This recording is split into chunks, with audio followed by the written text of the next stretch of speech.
This episode is brought to you by The Guarantors. Chasing down residents who don't pay their rent is taxing enough. Did you know you could offset the risk of renter default? Meet The Guarantors. They'll requalify your applicants and insure their rent. If the resident doesn't pay, you still get paid. Visit theguarantors.com/multifamily today. Let's talk about the key to success, and the key to success being quiet persistence. I think it's important to think about that today. Carl Jung, a prominent psychologist back in the day, had this principle. And the principle was quietly doing the next most necessary thing, whether this is in the midst of chaos or it's in the midst of an environment that is a little overwhelming.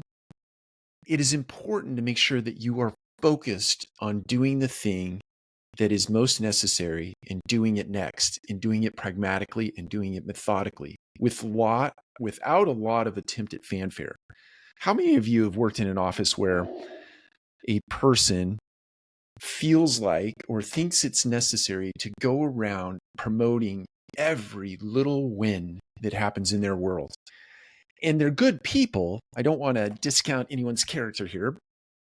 I'm not talking about anybody specifically, but I don't want to discount a person's character or a person's wanting to feel good about their accomplishments and the things they're doing in your organization. But at some point, somebody running around the office, consistently promoting the success of a phone call or the success of an interaction with one of the people that reports to them, or some kind of behavior that yielded an outcome that is just unbelievable, and everything is awesome and amazing all the time, and it's in your face and in your ear and in your eyes all the time.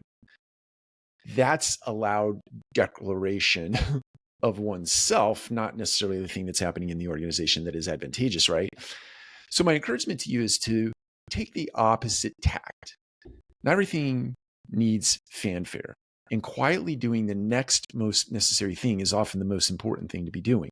So 3 things you can do to make sure you're working in that order. One is to prioritize those things that need to happen in an organization, whether you're in the midst of chaos or you're just simply playing out this quarter's initiatives or this year's initiatives.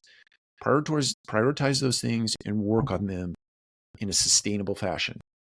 Do it consistently. Every single day, show up and do the reps as it relates to the thing that you're trying to achieve, the outcome that you're trying to achieve.